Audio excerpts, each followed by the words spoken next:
Here at Plush, we carry Jane Iredale cosmetics. They are a mineral cosmetic, but they are only sold by physicians and physicians' practices. So they're not as commonly or well known as some of the other mineral makeups out there. But I have changed all of my makeup over to Jane Iredale, one piece at a time, thinking that I would eventually find a piece that I didn't like as well, but that didn't happen. I had been using a mixture of Clinique and Bare Minerals before I started using Jane Iredale, and I don't think I have any of those pieces left on my counter in my bathroom. So I'm here with Raychel. Raychel is one of our estheticians, as you know, but she is also our main makeup artist. So she does most of the makeup work around here, although Katie does do some. But we use all Jane Iredale makeup in our makeup sessions and in our consultations, and I think it's the best out there. I would agree completely. Jane Iredale is really good for your skin. It's full of antioxidants, and the foundations have sunscreen in them, so you don't generally have to add another sunscreen in unless you really want to under your makeup. But Jane Iredale, I guess, is best known for what it doesn't have. It is talc-free, it has no parabens, no phthalates, no synthetic dyes, no synthetic fragrances. It has, it's petroleum-free, it's non-comedogenic, and it's not tested on animals. So it's about as perfect of a makeup as you can find. And it layers very well and gives you excellent coverage. So for older people with dark circles under their eyes like me, for younger people that battle acne, it does give you amazing coverage. And Rachel's gonna do a makeup session on Melanie, who just got her eyelashes and eyebrows tinted, and I'll let you have it. Thank you. Hey Melanie, okay, so we just got your eyebrows and your lashes tinted. You're ready for makeup, and we're gonna go ahead and start by using a little bit of concealer and some primer. Absence is a product from Jane Iredale that I love. It's great for acne scarring, pitting. I kind of consider it the spackle of the makeup. It's one of my favorite things. So I'm going to go ahead and put a thin, even layer on you. And what would you say your biggest concern is as a woman with makeup? I don't know how to put it on. Absolutely. Now that's another thing about Jane Iredale. The reason why you don't see it sold to the masses in retail stores, department counters, is mostly because you have to have some knowledge on how to apply it. Mineral makeup is entirely different than anything you've ever used in the past. So if you don't know what you're doing, it can be very intimidating.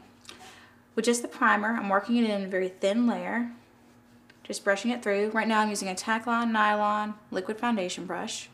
It's going to pale her out a little bit, even out her skin tone. Anytime you're applying foundation, you want to create the most even canvas possible. And primer always first. I'm going to give a little bit of liquid foundation a shot. That's the really cool thing about Jane Iredale's, even their liquid is considered mineral.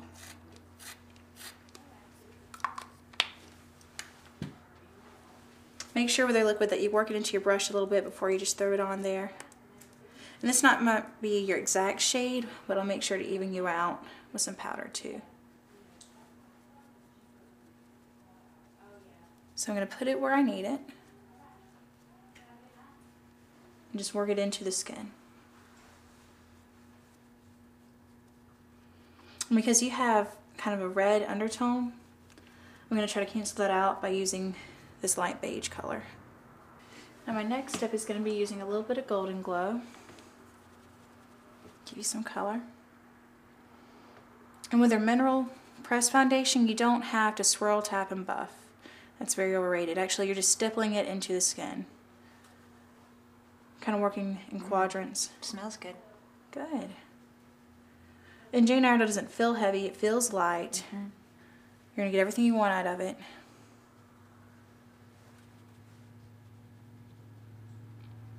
Like I said, I'm just kind of working it in there. Now if I were using their loose powder, I'd probably put a little bit more motion into how I apply this.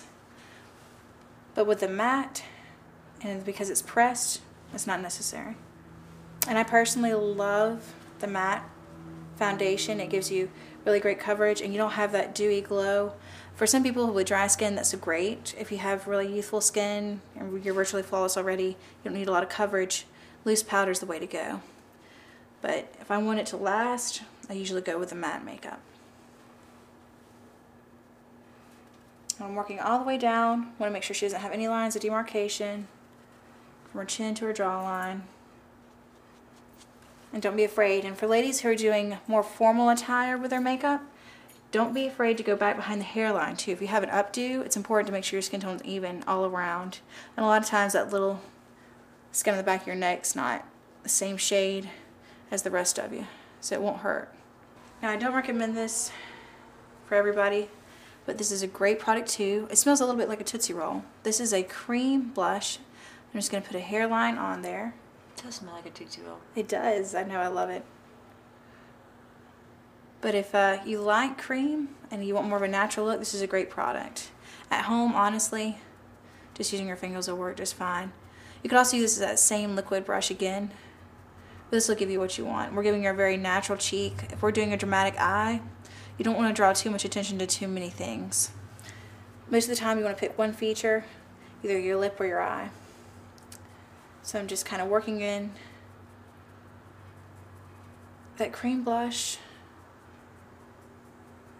Now for your eye color, I'm going to use the Eye Steps from Jane Iredale. It's one of my favorite little new things they have. It's 3 things of eyeshadow. You have your highlight, 2 colors, and a couple more for more dramatic look. You can go from day to night with this palette. I always start with the lightest color right underneath the brow. For you ladies at home who don't know how to do smoky eyes, just keep all these in mind. Different eye shapes require different things, and a smoky eye doesn't have to be that traditional thick black liner. It can actually be pretty natural. You can give it almost an earthy smoky eye look using warm tones depending on your skin.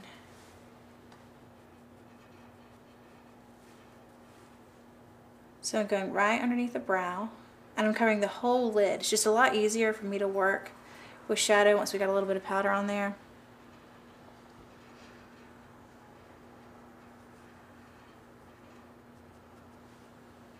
Now I'm going to start with my next to the darkest shade. I'm going to use a little bit of the brown. Go right there in the corner in the crease.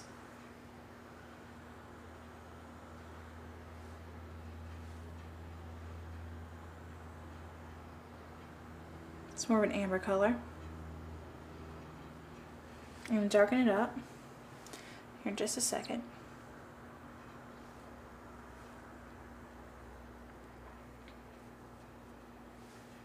To finish it up, I'm going to use their liquid liner. Another favorite, Dr. Bell's. The liquid holds up really, really well too. It's one of my favorites. But I'm going to do a very thin, delicate line. I don't want it to be too thick. Starting from the inner corner, working my way out, using small brush strokes.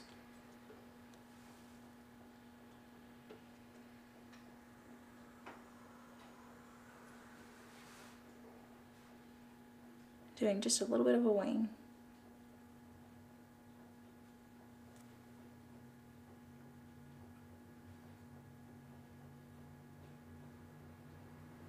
Okay, keep them shut for me. Okay, and be very, very careful with liquid whenever you're doing this. It's not forgiving. And you don't want to open them too soon because often your lids are still wet. I'm going to transfer the color to the top, which is a huge hassle to remove.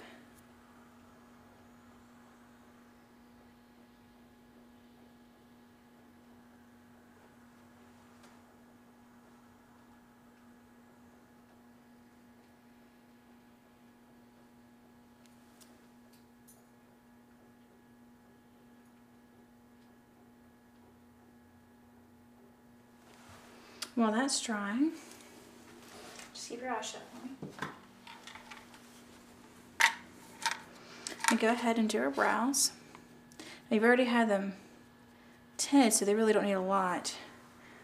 Just anytime you're dealing with brows, you always want to make sure they look their best by giving the most amount of color without it looking too over the top. And they have brow gel too, which is great for people who have that coarse, wiry hair. I'm just going to use a little bit of powder. And even with dark brows, ladies, don't be afraid to emphasize your brow shape. I myself have almost pitch black brows, but I always fill them in with just a little bit of powder to give them a very even look. I love this mascara because you can actually squeeze the tube to get everything that you need out of it. So it lasts pretty long. Now I'm going to get you to look halfway relaxed for me. Perfect. I'm going to start from the bottom. The best way to apply mascara is to actually get it into the lash itself and then brush straight out. That motion that we do all the time is going to really help us. We got to get a good base first. There we go.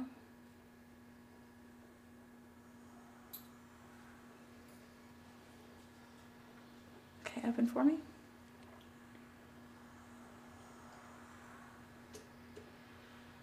Look straight up. And don't forget about your bottom.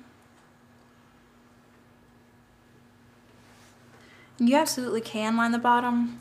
For me, I'd rather actually line the bottom with a pencil than a liquid. You tend to water there more. But hers looks so good already from tinting, I'm not using a lot of color. And the whole goal with eyeliner, ladies, is to create a thicker lash line, that illusion. You're not really trying to look too dramatic with liner. Now, just to finish your look, I'm going to give you a very light gloss. And I love this gloss. It's not too sticky, not too thick. Has good color on it, and it stays forever. It's wonderful. I'm using Mocha. I want to give you, once again, a natural lip because I did a dark eye.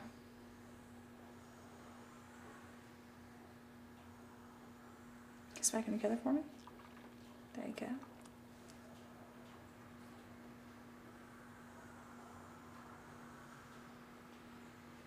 Open wide. There you go.